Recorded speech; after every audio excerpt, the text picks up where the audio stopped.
Hello friends, आपल्या सर्वांची आवडती मालिका तू ही रे माझा मितवा या मालिकेच्या आजच्या शुक्रवार 10 एप्रिलच्या एपिसोडमध्ये एकानंतर एक जबरदस्त ट्विस्ट आले आहेत.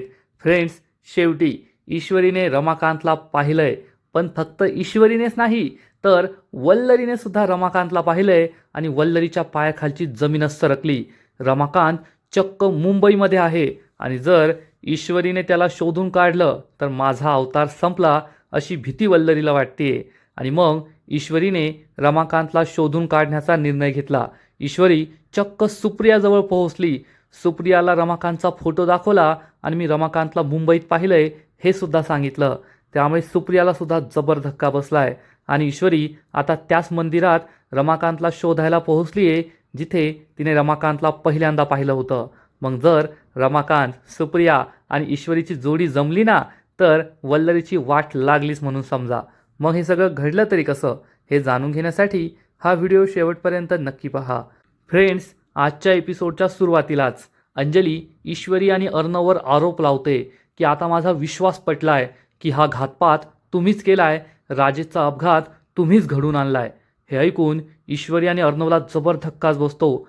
परंतु आजी अंजलीवर खूप ओरडते आणि म्हणते, अंजली बस झाला आता, तुझ्या जिभेला काही हाड, तू काय बोलतेस तुला तरी कळतंय का? मूर्ख कुठली, इतक्या दिवस मी शांत बसले पण आता मी शांत नाही बसणार. तू काय बोलतीयस तुला तरी कळतंय का?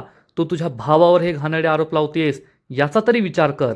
अंजली गप्प बसते तर राजेश चांगुलपणाचा आव आणतो आणि म्हणतो, अंजली मॅडम, मी कदाचित जास्त बोलत असेल, मला माफ करा, पण मला सुद्धा वाटतंय तुम्ही चुकीचं बोलताय. हे जे अर्णव साहेब आहे ना ते असे बिलकुल नाहीये.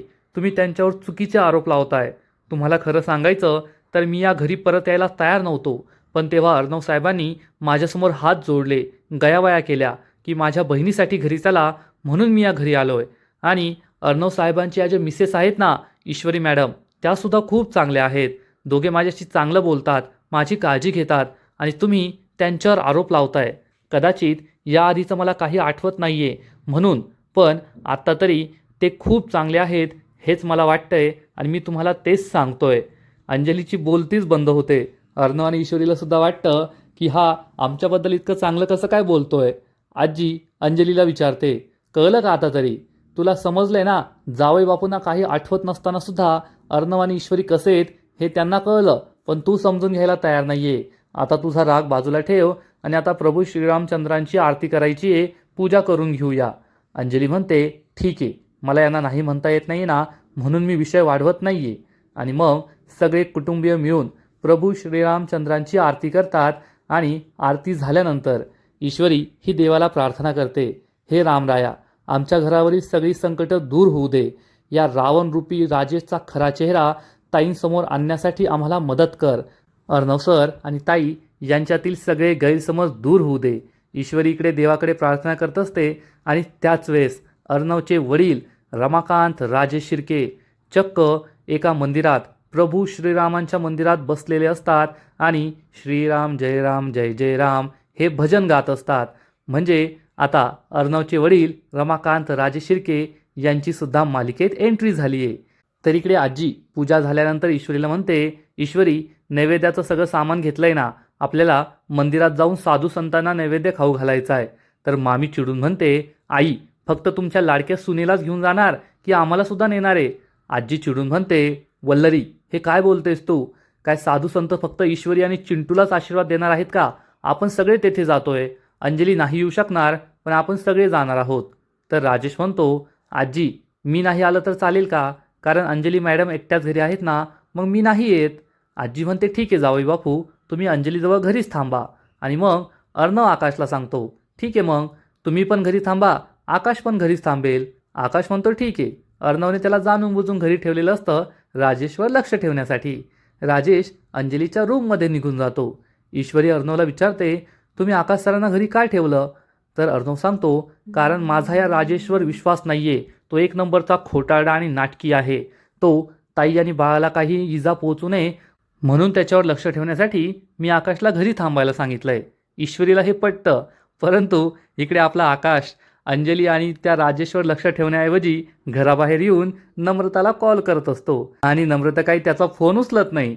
पण आकाश पुन्हा पुन्हा कॉल करत असतो म्हणून नाईलाजाने नम्रता फोन उचलते आणि विचारते, काय सर, तुम्ही मला पुन्हा पुन्हा कशाला कॉल करताय? तर आकाश तिला समजवण्याचा प्रयत्न करतो. नम्रता, प्लीज माझं ऐकून घे. मला तुझा राग कळतोय आणि तुझा राग चुकीचा आहे, मी असं सुद्धा म्हणत नाहीये. पण तू मला समजून घेण्याचा तर प्रयत्न कर. आता हा राग सोड. तर नम्रता चिडून म्हणते, सर, राग पकडण्याचा तर काही विषयच नाहीये. मी केव्हाच राग सोडलाय. आता एकानंतर एक इतक्या आनंदाच्या बातम्या मिळत आहे ना मला, मग राग कशाला धरायचा? आकाश विचारतो, कोणती आनंदाची बातमी? तर लगेचच नम्रता म्हणते, अहो सर, तीच बातमी. आपलं लग्न पुन्हा एकदा पोस्टपोन झालं, लांबणीवर पडलं. याचा मला खूप आनंद झालाय. आणि ती चक्क फोन कट करते. आकाशला खूप वाईट वाटतं. आता नम्रताला कसं समजून सांगावं हेच त्याला कळत नाही. आणि नम्रता ही रागाच्या ज्वालामध्ये जळत असते. तिचा राग काही शांत होईल असं वाटत नाही. इकडे अंजली आणि राजेश त्यांच्या रूममध्ये असतात. राजेश हा अंजलीला पाहतो. अंजली चिडली आहे हे त्याच्या लक्षात येतं आणि तो म्हणतो, अंजली मॅडम, तुम्हाला खरं सांगू का, मला जुनं काही आठवत नाही आहे. पण बाहेर जी मी काही म्हणालो ना, तसंच मला वाटतंय. जेव्हापासून मी या घरात आलो आहे ना, ते अर्णव साहेब आणि ईश्वरी मॅडम माझ्याशी खूप चांगलं वागताय आणि ती चांगली माणसं असतील असंच मला वाटतंय. अंजली म्हणते, अहो, तुम्ही खूप साधे भोळे आहात. तुम्हाला ना या जगातील छक्केपंजे कळत नाही. राजेश विचारतो, तुम्ही मला नेमकं सांगता का, काय घडलंय? अंजली राजेशला सांगते, अर्णव आणि ईश्वरीने तुमच्यावर नाही नाही ते आरोप लावलेत, खूप घाणेरडे आरोप. तर राजेश म्हणतो, मला आहे ना काहीच आठवत नाहीये. पण त्यांनी असं का केलं असेल तेच मला कळत नाहीये. आता मला जे वाटतंय ना तेच मी मगाशी सांगितलं, की खरंच ते मला खूप चांगले वाटतात. तुम्ही मला एक सांगता का, हा अपघात होण्याआधी मी कसा होतो, मी कसा वागायचो? तर अंजली सांगते, अहो, तुम्ही अपघात होण्याआधी सुद्धा असेच वागायचा जसे आत्ता वागताय. तुम्हाला तुमचं नुकसान होईपर्यंत समोरचा तुमच्याशी वाईट वागतोय हे कळतच नव्हतं. तुम्ही खूप साधे, खूप भोळे होता. दुसऱ्यांची नेहमी मदत करायचा. गोरगरिबांवर अन्याय झाला असेल तर त्यांच्या केसेस लढायच्या. वेळप्रसंगी स्वतः तुम्ही त्रास सहन केला आहे, गुंडांचा मार खाल्ला आहे. तुम्ही गरीब क्लायंटचे पैसे परत केले आहेत. एवढं सगळं तुम्ही केलं आहे. राजेशला स्वतःलाच वाटत नाही की हे सगळं खरं असेल. तो अंजलीकडे आश्चर्याने पाहत असतो आणि मग अंजली ड्रॉवरमधून त्यांच्या लग्नाचा अल्बम काढते आणि आपल्या लग्नाचा अल्बम राजेशला दाखवते आणि सांगते, पहा, हा आहे आपल्या लग्नाचा अल्बम. आपलं लग्न खूप धूमधडाक्यात झालं होतं. या एरियातील सगळ्यात मोठ्या हॉलमध्ये मोठे मोठे टी व्ही ॲक्टर आले होते, खेळाडू आले होते, मोठे मोठे बिझनेसमॅन आले होते, पॉलिटिशियन आले होते. काय लग्नाची रंगत होती आपल्या. पण राजेशला हे काहीच आठवत नाही आणि राजेशला काहीच आठवत नाही. त्यामुळे अंजली खूप इमोशनल होते आणि दुःखी होते. आणि इकडे अर्णव, ईश्वरी, आजी, मामा, मामी हे सगळे प्रभू श्रीरामचंद्रांच्या मंदिरात पोहोचतात आणि येथे काही साधू संत बसलेले असतात आणि भजन गात असतात. आणि तेथेच अर्णवचे वडील रमाकांत राजे शिर्के सुद्धा बसलेले असतात. पुजारी पुढे येतात आणि सुभद्राताई म्हणजेच आजीला नमस्कार करतात. अर्णव आणि ईश्वरीला सुद्धा नमस्कार करतात. आजी सांगते, आम्ही साधू संतांसाठी प्रभू श्रीरामचंद्रांचा नैवेद्य घेऊन आलो आहोत. गुरुजी सांगतात, ठीक आहे, तुम्ही नैवेद्याची तयारी करा, मी त्यांना सांगतो. आणि गुरुजी सगळ्या साधू संतांना म्हणतात, चला, तुमच्या नैवेद्याची सोय झाली आहे. सगळ्यांनी प्रसाद ग्रहण करूनच जायचं आहे. आणि मग थोड्याच वेळात सगळे साधू संत पंक्तीला बसतात. ईश्वरी, अर्णव, मामा, मामी या सगळ्या साधू संतांना जेवण वाढत असतात. ईश्वरी आणि अर्णव जोडीने जेवण वाढत असतात आणि हे दोघे चक्क रमाकांतला जेवण वाढतात.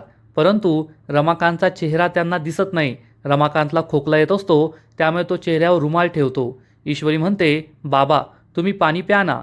रमाकांत पाणी पितो. ईश्वरी आणि अर्णव पुढे निघून जातात. रमाकांतला कदाचित काहीच आठवत नाहीये. तो आता पूर्णपणे या संसारातून बाहेर फेकला गेलाय. त्याला जुन्या गोष्टी आठवत नाहीये असंच दिसतं. कारण तो ईश्वरी आणि अर्णवला तर ओळखत नाहीये, कारण ते तर तेव्हा लहान होते. पण मामा, मामी, आजी यांना तर त्यांनी ओळखायला पाहिजे ना. पण तरीसुद्धा तो त्यांना ओळखत नाही. तो आपलं आपलं जेवण करतो. आणि मग थोड्या वेळानंतर सगळ्या साधू संतांची जेवणं झाल्यानंतर साधू संत हे प्रभू श्रीरामचंद्रांच्या भक्तीमध्ये रंगून जातात. भजन गात असतात, टाळ मृदुंग वाजवत असतात. ईश्वरी, अर्णव, मामा, मामी, आजी सगळे या भक्तीमध्ये तल्लीन झालेले असतात. आणि तेवढ्यात वल्लरीला रमाकांत दिसतो. रमाकांतला पाहून वल्लरीच्या पायाखालची जमीनच सरकते. वल्लरीला घाम फुटतो आणि वल्लरी रमाकांतकडे निरखून पाहते. आधी तर वल्लरीला संशय येतो की हा रमाकांत नाहीये ना, आणि तेवढ्यात रमाकांत तिच्या समोर येतो आणि वल्लरीचा पूर्ण विश्वास बसतो की हा रमाकांतच आहे. वल्लरीच्या पायाखालची जमीनच सरकते. रमाकांत येथे कसा, तो सुद्धा मुंबईत. वल्लरी मामा मामी आजी या सगळ्यांकडे पाहते. यांनी तर रमाकांतला पाहिलं नाहीये ना, ओळखलं नाहीये ना, अशी भीतीसुद्धा तिला वाटते. परंतु कुणीच रमाकांतला पाहिलेले नसतं आणि ओळखलेलंही नसतं. त्याच वेळेस एक साधू पुढे येतात, अर्णवच्या गळ्यामध्ये टाळ देतात आणि अर्णव ईश्वरी दोघे सुद्धा या साधू संतांच्या बरोबर टाळ आणि मृदुंग वाजण्यात भक्ती करण्यात दंग होऊन जातात. आणि मामी चांगलीच घाबरलेली असते. रमाकांत अर्णव आणि ईश्वरीच्या समोर येऊ नये अशी भीती तिला वाटत असते. आणि त्याच वेळेस रमाकांतचा ईश्वरीला धक्का बसतो. ईश्वरी आणि रमाकांत एकमेकांकडे पाहताच आणि रमाकांतला पाहताच ईश्वरीला वाटतं की आपण यांना पाहिलं का, मी यांना कुठेतरी पाहिलंय, हे माझ्या ओळखीचे आहेत, अशी शंका ईश्वरीच्या मनात येते. वल्लरीला हे दिसतं की ईश्वरी आणि रमाकांत एकमेकांना पाहताय आणि वल्लरी आणखीनच घाबरते. रमाकांत आणि ईश्वरी एकमेकांकडे पाहतच राहतात. पण अर्णव काही रमाकांतला पाहत नाही आणि ईश्वरीच्या लक्षात येतं हे तर रमाकांत राजे शिर्के आहेत, अर्णव सरांचे वडील. परंतु रमाकांतने तर ईश्वरीला ओळखण्याचा काहीच संबंध नाहीये. त्यामुळे रमाकांत हा पुन्हा एकदा त्याच्या भक्तीत रंगून जातो. पण ईश्वरीला मात्र पूर्ण संशय आलेला असतो की हे अर्णव सरांचे वडील आहेत आणि वल्लरीचं ईश्वरीवर बारीक लक्ष असतं. तेवढ्यात हे सगळे साधुसंत तेथून निघून जातात. ईश्वरी ही त्यांच्या मागे मागे जाते. वल्लरी खूप घाबरते. जर या ईश्वरीने रमाकांतला पाहिलं असेल, ओळखलं असेल आणि जर तिची रमाकांतशी भेट झाली तर मात्र माझं सत्य तिला समजायला जास्त वेळ लागणार नाही आणि मग माझा अवतार संपलाच म्हणून समजा. ईश्वरीला थांबवावं लागेल असा विचार करून वल्लरी ही ईश्वरीच्या मागे मागे धावते. सगळे साधुसंत पुढे जात असतात. ईश्वरी ही रमाकांतला जाऊन भेटणार. इतक्यात वल्लरी ही ईश्वरीला थांबवते आणि चिडून म्हणते, काय ग, कुठे चाललीस? अजून फेरफटका मारायचा आहे का? इतकं फिरलीस, मंदिरात आलीस, तरी तुझं मन भरलं नाहीये का? घरी अंजली बाळाबरोबर एकटी आहे, दुसरं कोणतंही बाई माणूस नाहीये. चल लवकर आपल्याला घरी जायचंय. ईश्वरीला काय बोलावं ते समजतच नाही. तेवढ्यात अर्णव तेथे येतो आणि विचारतो, काय झालं मिस इंदोर, कोणाला शोधतीयेस? ईश्वरी म्हणते, सर तो जो एक माणूस होता ना, त्याचा चेहरा मला पाहिल्यासारखा वाटत होता. वल्लरी चांगलीच घाबरते. अर्णव विचारतो, कोण माणूस? पण ईश्वरी अर्णवला रमाकांतबद्दल काहीच सांगत नाही आणि म्हणते, काही नाही सर, जाऊ द्या. आणि मग हे सगळे पुन्हा मंदिरात जातात. वल्लरी चांगलीच घाबरलेली असते. रमाकांत आज इतक्या वर्षानंतर मला दिसला, ईश्वरीला सुद्धा दिसला. तो जर सगळ्यांसमोर आला तर काय होईल हीच भीती वल्लरीला वाटत असते. आणि इकडे शुब्बू आणि नम्रता हे दोघे गरमागरम इंदोरी जिलेबी खात असतात. शुब्बू नम्रताला म्हणतो, ए नमे, काय करतेस तू? अजून 1-2च जिलेबी खाल्ल्यास? अगं माझी 10वी चालू आहे, 10वी. असंच करत राहिली ना तर तू हरशील. नम्रता म्हणते, मला ही कॉम्पिटिशन करायचीच नाहीये. तर शुब्बू म्हणतो, असं कसं? 2 इंदोरी एकत्र आल्यावर जिलेबी खाण्याची कॉम्पिटिशन तर व्हायलाच पाहिजे. आणि हेच का तुझं ते इंदोरी रक्त सळसळत नाही का जिलेबी पाहून? नम्रता चिडून म्हणते, बस झालं शुब्बू, मला आहे ना चेष्टा ऐकून घेण्याची इच्छाच नाहीये. आणि तेवढ्यात आकाशचा फोन येतो. तर नम्रता चक्क म्हणते, शैतान का नाम लिया और शैतान हाजीर. शुब्बू चिडून म्हणतो, अगं काय बोलतीयेस? तुझा होणारा नवरा आहे आणि त्याला शैतान म्हणतीयेस? उचल उचल, त्याला काही महत्त्वाचं बोलायचं असेल फोन उचल. नम्रताची इच्छा नसते पण ती फोन उचलते आणि चिडून म्हणते, सर मला परत परत कशाला फोन करताय? आकाश म्हणतो, नम्रता असं काय करतेस तू? मी ना आता एक महत्त्वाची गोष्ट केली आहे. मी तुझ्या फूड लायसन्ससाठी त्या माणसाला उद्याच बोलवून घेतलंय. नम्रता चिडून म्हणते, सर तुम्ही असं का केलं? मी त्यांना 10 दिवसांनी बोलवलंय आणि यावेळेस मी सगळं माझ्या जीवावर करणार आहे, तुमच्यावर अवलंबून नाही राहणार. असं म्हणून नम्रता चक्क फोन कट करते. त्यामुळे आकाशला खूप वाईट वाटतं, शुब्बूला सुद्धा वाईट वाटतं. आणि इकडे वल्लरी अजून मंदिराच्या आवारातच असते आणि विचार करत असते. मला असं वाटलं होतं की 26 वर्षांपूर्वी इतकी बदनामी झाल्यानंतर तो रमाकांत राजे शिर्के मरून गेला असेल, त्याने आत्महत्या केली असेल. परंतु तो तर जिवंत आहे आणि फक्त जिवंतच नाही आहे तर मुंबईतच आहे. जर तो कोणाच्या हाती सापडला तर माझं काही खरं नाही. तो सुप्रिया आणि त्याचं स्वतःचं सत्य शोधून काढेल आणि मग माझा विषय संपला. मला आता काहीतरी करावं लागेल, या सगळ्या प्रकरणातून बाहेर पडावं लागेल, रमाकांतचा काहीतरी बंदोबस्त करावाच लागणार असा विचार वल्लरी करत असते. तर ईश्वरी ही घरी परत येते आणि घरी परत आल्या आल्या सगळ्यात आधी ती ड्रॉवरमधून अर्णवच्या बालपणीचा एक अल्बम बाहेर काढते आणि विचार करते, यात अर्णवच्या बाबांचा फोटो नक्कीच असेल. आज मंदिरात मी ज्या व्यक्तीला पाहिलं ती अर्णवचे बाबाच आहेत का हे मला लगेच कळेल. ईश्वरी या अल्बममध्ये पाहते तर तिला रमाकांत राजेश शिर्केचा एक फोटो सापडतो. ती या फोटोला निरखून पाहते आणि विचार करते, आज मी ज्या माणसाला पाहिलं त्याचे केस वाढलेले होते, पांढरी दाढी होती, पण चेहरा मात्र हुबेहूब जुळतोय. याचा अर्थ ते अर्णव सरांचे वडीलच होते. ईश्वरी ही खूप टेन्शनमध्ये येते. आता याबद्दल कोणाला सांगावं हेच तिला कळत नाही. आणि त्याच वेळेस अर्णव तेथे येतो. अर्णव विचारतो, मी सिंदूर काय करतेस? अर्णवचा आवाज ऐकून ईश्वरी फोटो आपल्या साडीमागे लपवते. अर्णव विचारतो, काय करत होतीस तू? तर ईश्वरी म्हणते, सर मी तुमच्या आणि तुमच्या बाबांचा फोटो पाहत होते. हे ऐकून अर्णवला मोठा धक्काच बसतो. अर्णव चिडून म्हणतो, व्हॉट? काय बोललीस तू? त्या माणसाचं नाव या घरात काढायचं नाही असं मी तुला सांगितलंय ना, मग तू कशाला त्याचं नाव काढतेस? तू आहे ना इम्पॉसिबल आहे असं म्हणून अर्णव रागारागाने तेथून निघून जातो. ईश्वरी ही रमाकांतचा फोटो पाहते आणि तिचा विश्वास पटतो. आज मी ज्या माणसाला पाहिलंय तो रमाकांत राजेश शिर्केच होता. अर्णव ईश्वरीकडे पाहतो. त्याला वाटतं उगच मी ईश्वरीवर ओरडलो. तो ईश्वरीजवळ येतो आणि म्हणतो, मी सिंदूर, आय एम सॉरी, मी तुझ्यावर ओरडलो, पण तू कशाला त्या माणसाचा विचार करतेयस? त्या माणसाचा आणि माझा काही संबंध नाहीये. पुन्हा या घरात त्या माणसाचं नाव घ्यायचं नाही असं म्हणून अर्णव निघून जातो. ईश्वरीलाही खूप टेन्शन आलेलं असतं. आणि इकडे अंजलीच्या रूममध्ये अंजलीचं बाळ खूप रडत असतं. राजेश पण तेथे असतो. अंजली म्हणते, पहा ना बाळ किती रडतंय, शांतच होत नाहीये. राजेश बाळाला शांत करण्याचा प्रयत्न करतो पण बाळ काही शांत होत नाही. अंजली म्हणते, मला असं वाटतंय बाळाला भूक लागली असेल. राजेश म्हणतो, ठीक आहे, तुम्ही त्याला खाऊ पिऊ घाला, तोपर्यंत मी बाहेर थांबतो. अंजली म्हणते, अहो बाहेर कुठे जाताय, थांबा ना. राजेश म्हणतो, नाही नाही, तुम्ही म्हणाला ना बाळाला भूक लागली आहे, मग तुम्ही तुमचं उरकून घ्या, आहे मी बाहेर, झाल्यावर मला बोलवा असं म्हणून राजेश बाहेर निघून जातो. राजेश परक्यासारखं वागतोय त्यामुळे अंजलीला खूप वाईट वाटतं. आणि इकडे अर्णव त्याचं काम करत बसलेला असतो, परंतु ईश्वरीच्या डोक्यामध्ये अजूनही रमाकांतचाच विचार फिरत असतो. ईश्वरी विचारात गुंग झालेली असते. अर्णव तिच्याकडे पाहतो आणि विचारतो, काय झालं मी सिंदूर, कशाचा विचार करतीयेस? ईश्वरी म्हणते, सर मी विसरलेच होते, मला आत्ता आठवलं, मला आईच्या घरी जाऊन प्रसाद द्यायचा आहे ना, मी प्रसाद देऊन येते. तर अर्णव तिला थांबवतो आणि म्हणतो, मी सिंदूर, आज तुला सगळं विचित्रपणेच आठवतंय, तू सुद्धा खूप विचित्र वागतीये. तुला आज अचानक तो रमाकांत राजेश शिर्के आठवला आणि आता प्रसाद द्यायचा आठवतंय.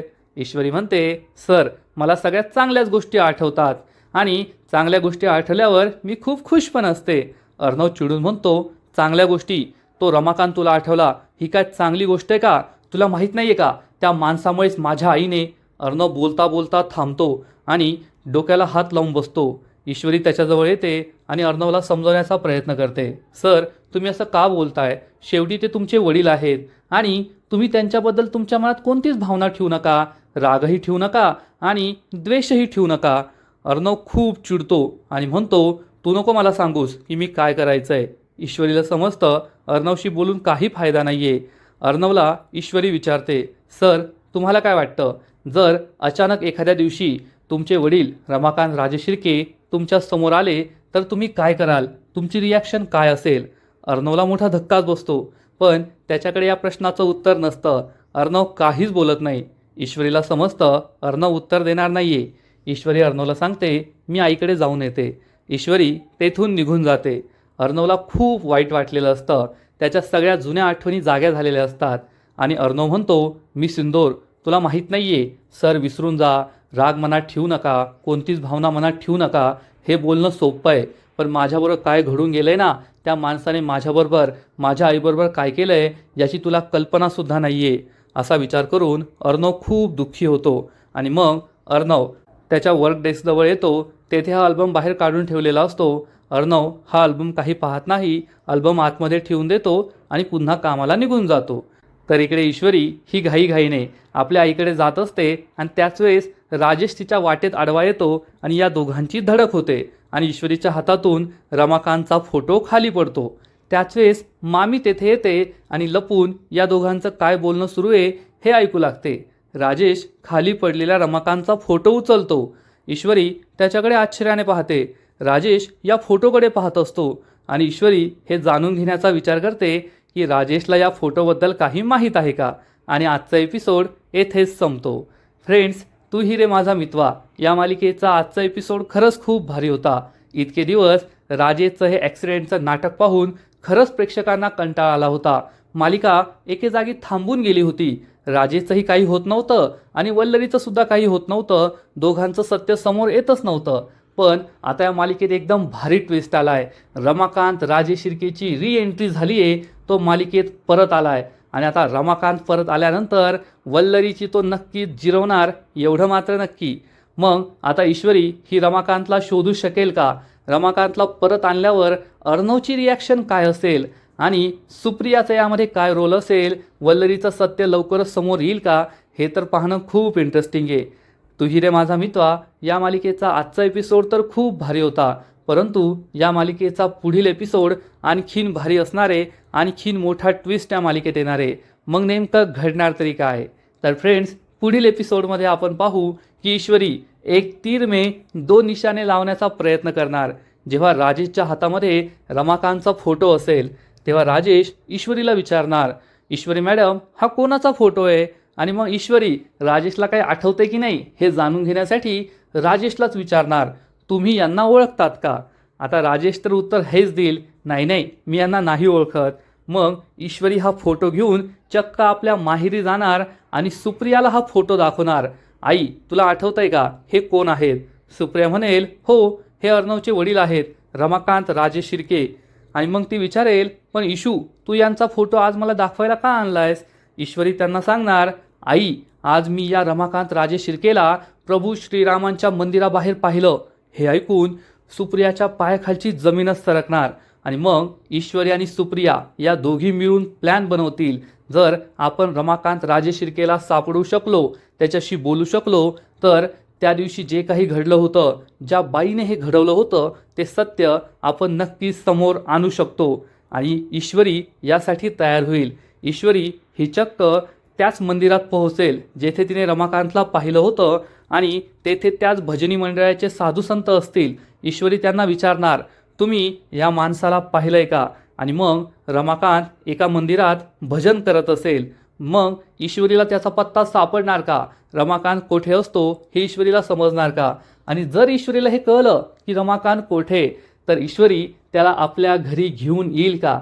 ईश्वरीने जर रमाकांतला घरी आणलं तर अर्णवची रिॲक्शन काय असेल? अर्णव रमाकांतवर किती चिडलाय हे आपल्या सगळ्यांना माहिती आहे. मग तो रमाकांतला स्वीकार करणार का? आपल्या घरात राहू देईल का? हे पाहणं खूप इंटरेस्टिंग आहे. पण जर ईश्वरी, रमाकांत आणि सुप्रिया या तिघांची तिकडी एकत्र आली तर मात्र वल्लरीचं संपूर्ण कटकारस्थान उघडं पडेल आणि वल्लरीचा गेम झालाच म्हणून समजा, वल्लरीचा शेवट झालाच म्हणून समजा, यात शंका नाही. मग वल्लरीने श्रीकांत धुमाला काहीही केलं किंवा मग कितीही कटकारस्थानं केली, स्वतःला कितीही वाचवण्याचा प्रयत्न केला, तर त्याचा फायदा होणार नाही. ज्या दिवशी रमाकांत आणि सुप्रिया एकमेकांच्या समोर येतील तेव्हा ईश्वरी त्यांच्या मदतीने नक्कीच वल्लरीचं सत्य समोर आणेल. मग वल्लरीही घराबाहेर जाईल आणि अर्णव, रमाकांत यांच्यामध्ये जे वितुष्ट आहे, जो राग आहे, तो सुद्धा कमी होईल. ईश्वरी या बाप लेकाला सुद्धा एकत्र आणू शकेल. तर फ्रेंड्स, तुम्हाला सुद्धा हा ट्विस्ट पाहायला आवडेल ना? नक्कीच कमेंट करून सांगा. आणि तू ही रे माझा मितवा या मालिकेचे असेच नवीन नवीन एपिसोड, नवीन नवीन अपडेट सर्वात आधी पाहण्यासाठी व्हिडिओला लाईक करा, शेअर करा, चॅनलला सबस्क्राईब करून बेल आयकॉनवर क्लिक करा. म्हणजे या मालिकेचे नवीन नवीन एपिसोड तुम्हाला सर्वात आधी पाहायला मिळतील. खूप खूप खूप धन्यवाद.